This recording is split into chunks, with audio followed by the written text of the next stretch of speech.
You know what, guys? I'm really bad at consistently creating good looking compositional thumbnails. I mean, look at these thumbnails. They suck. They're really bad. Sometimes I create good ones and other times I don't. I want to change that. So I thought about it. And maybe the solution is to create like my own library of custom shapes.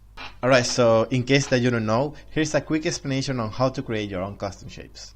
So you pick a brush, you create a shape, you control click the layer, go to path, click this icon over here that will make a path selection, go to edit, define custom shape, click OK. The idea of the custom shape is that you have a shape that you can distort and it won't get pixelated, and you can drag it around, drag around, drag around, that was awkward. You're not supposed to know that my English is not that great. So there are a lot of ways that in Photoshop that you have to create your custom shapes. I mean, in this example, I was using a normal brush and I was stylizing the shape a little bit. But you can use whatever. You can use lasso tool, you can paint on top of the photo and stylize the shape.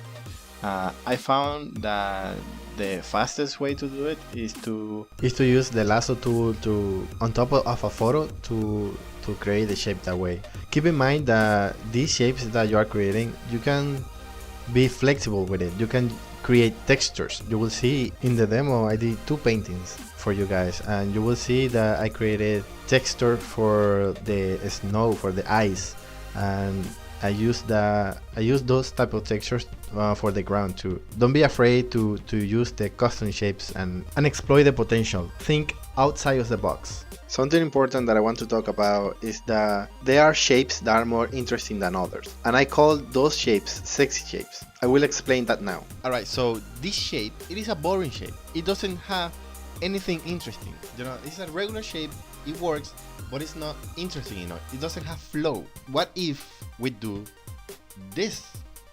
That is the shape that you want to have in your custom library. That is the type of shapes that you want to have. It is sexier, it has rhythm, it has flow. So go for that, guys. Don't create bad shapes, create good shapes and work with that, because if you have a library of good shapes, your painting process will be much easier. This one is the winner. Okay, here you notice that I have some references. I pulled those references on the side. When I have an idea in mind of what I want to do, I usually need to do a drawing or you know, put the idea fast on the canvas, because I can iterate much faster with that. You will see that there I started using the custom shapes to create the mountains on the back. See, you see the line drawing there. So I use the custom shapes to get the general shape of the iceberg that I want to have on the back. And you see that I'm not afraid of using my brush tool. Don't get stuck on only using custom shapes, because that will limit you. You will see me there. I was playing with different custom shapes on the back and trying to make the atmospheric perspective. One of the things that I struggle the most in this particular composition is that I was dealing with eyes, right? And I was thinking about how those eyes go through the atmospheric perspective. I was trying to find like a good way to represent that, because the idea of atmospheric perspective is that things get lighter when they are far away. In this case, I was dealing with eyes, and the eyes is already white, so that was my struggle for the painting.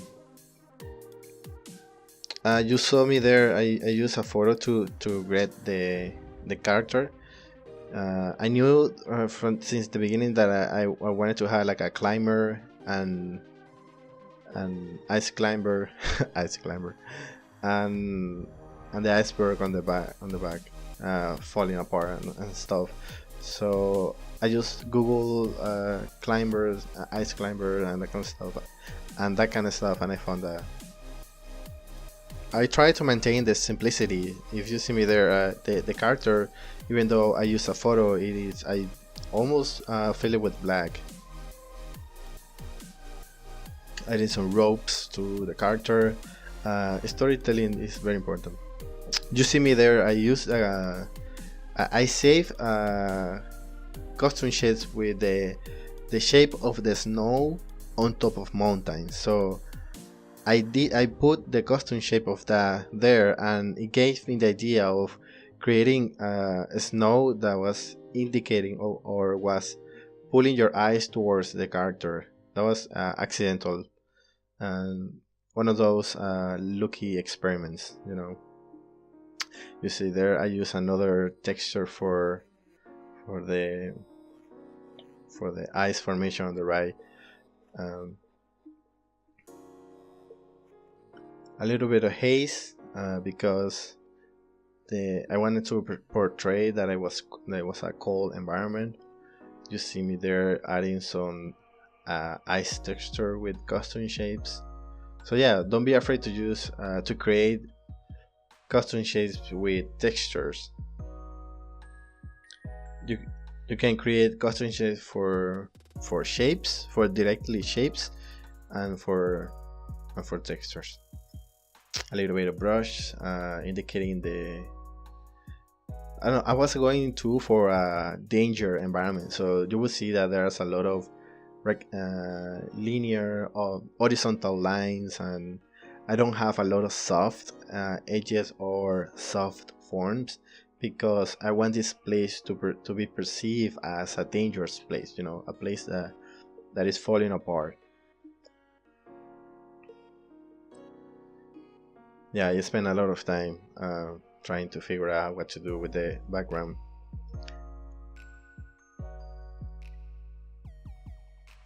At the end, what I did is that I grab a photo and I copy the color of the sky because I didn't know, I didn't know the how bright or how dark the sky should be in this situation, and I noticed that in cold environments the sky is really dark, and I think it is because of the I don't know, the climate over there or on the poles. A little bit of I added a little bit of gradients to pull the edges closer. You know, I like this idea of using gradients and sharp shapes. I don't know. It is a good mixture. I don't know. It's kind of interesting. It's kind of if interesting for me.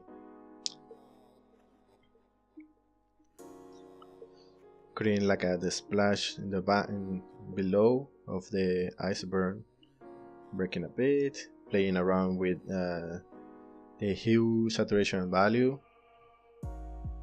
That is the fastest way to change a value, so don't be afraid to use it. There I use level adjustment layers to play around with the light, and I don't remember if I kept using it, but yeah, I did. So you see me there tinting the composition with blue. Yeah, I don't know. It adds like a nice touch of, I don't know. It is interesting. All right, composition number 2. This time I had the idea of doing like a rafting, but in the ice, like a dangerous situation where you are stuck between two iceberg or two ice formation. You see there that I use the custom shapes to create the breaking ice on the water. Painting a bit, I did the line drawing because I don't know, it is weird because when I have a clear idea in mind of what I want to do, I usually need to start with a line drawing. But when I have no idea of what I want, I can use only shapes, You see me there using shapes for the custom shape for the back and that kind of stuff, breaking a bit. The idea of this composition is that they are like a, yeah, it is very a chaotic scene.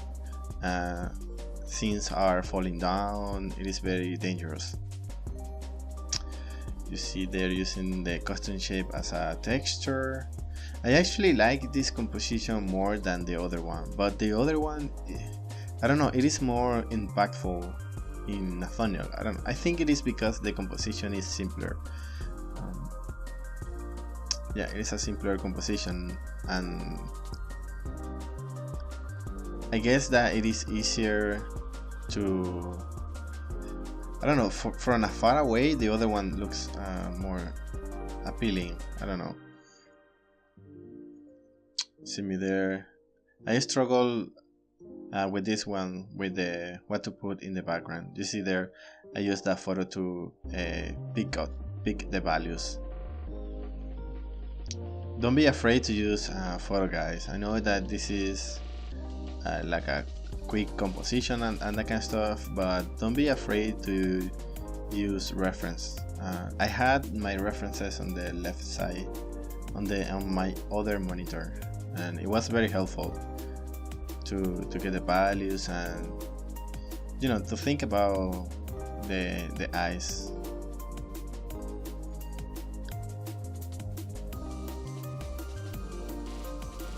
Yeah, you see me there playing with the clouds a little bit. The clouds are really dark in this kind of environment. Again, I'm using a photo to the characters, to create the characters. This time I use like I Google like a rafting competition, something like that. And what I like about this composition is that this guy is trying to escape, and you will see that later at another boat, and the other boat had that one had a lot of people, and that one is basically on the ground, so it is very dangerous. Playing around with motion blur. I know that people say that you should restrict yourself with 2 or 3 values, but dude, do whatever you feel best. I know that people say that because they want to, because if they in theory, if the image can be read with 2 or 3 values, it is strong. But for me, I don't know, I feel very limited with that kind of stuff. I can't define anything, and for me, I get excited when I see like a more, I don't know, a more finished sketch. This is a fun one. I think that I will finish this painting.